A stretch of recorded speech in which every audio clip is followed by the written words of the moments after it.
Question है सही सुमेलित करना है। कह रहा है कलकत्ता अधिवेशन 1896, आरबी घोष।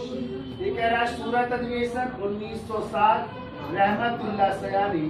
अहमदाबाद अधिवेशन 1921, मोहम्मद अली। और काकीनाडा अधिवेशन 1923, चित्तरंजन दास। यानी एक तरफ अधिवेशन है जो इस सन को हुए, कह रहा उनके अध्यक्ष कौन चुने गए वो है, दूसरी तरफ अध्यक्ष मिलाना है आपको। कह रहा 1 2 3 4 सही है कि 2 1 4 3 सही है कि 4 3 2 1 सही है कि 2 1 3 4 सही है। तो आपको पता है कांग्रेस का जो कलकत्ता अधिवेशन हुआ था 1896 में, इसके अध्यक्ष कौन थे? रहमतुल्लाह सयानी थे।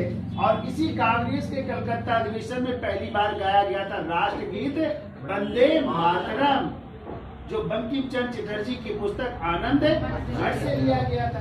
क्लियर? फिर आपको पता है सूरत अधिवेशन 1907 में, और यही पे आपको पता है कांग्रेस 2 भागों में विभाजित हुई थी, गरम दल और नरम दल के रूप में। तो इसमें जो है गरम दल से कौन चुनाव लड़ गए थे? लाला लाजपत राय।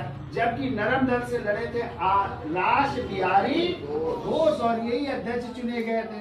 आरबी घोष का मतलब रास बिहारी घोष। क्लियर? और एक रास बिहारी बोस भी थे, वो दिल्ली जब आपकी राजधानी परिवर्तित होगी तो लॉर्ड हार्डिंग पर बम फेंका गया था, तो बम फेंकने की योजना बनाई थी रास बिहारी बोस ने। और ये क्या है? रास बिहारी घोष है। क्लियर? चलिए, फिर कह रहा है अहमदाबाद अधिवेशन, और अहमदाबाद अधिवेशन हुआ था 1921 में, और इसके अध्यक्ष चुने गए थे चित्तरंजन दास। लेकिन आपको पता है ये जेल में थे चित्तरंजन दास, इसलिए इसकी फिर अध्यक्षता की थी हकीम अजमल खान ने। किसने की थी?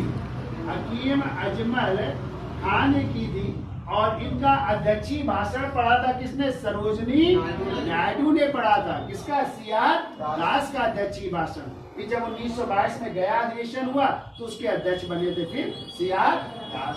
और फिर कह रहा है काकीनाडा अधिवेशन, और काकीनाडा अधिवेशन आपका 1923 में हुआ था, और इसके अध्यक्ष थे मोहम्मद अली। जिन्ना नहीं, मोहम्मद अली और शौकत अली में से 2 भाई थे ना, अली बंद, जो खिलाफत आंदोलन से जुड़े थे, उन्हीं में से है मोहम्मद अली ने। ठीक है, इसकी अध्यक्षता की थी। अब मिला लो तो 2 फिर 1 फिर 4 फिर 3, तो कौन सा आंसर हो जाएगा? 2 1 4 3 बी आंसर हो जाएगा आपका। ठीक है।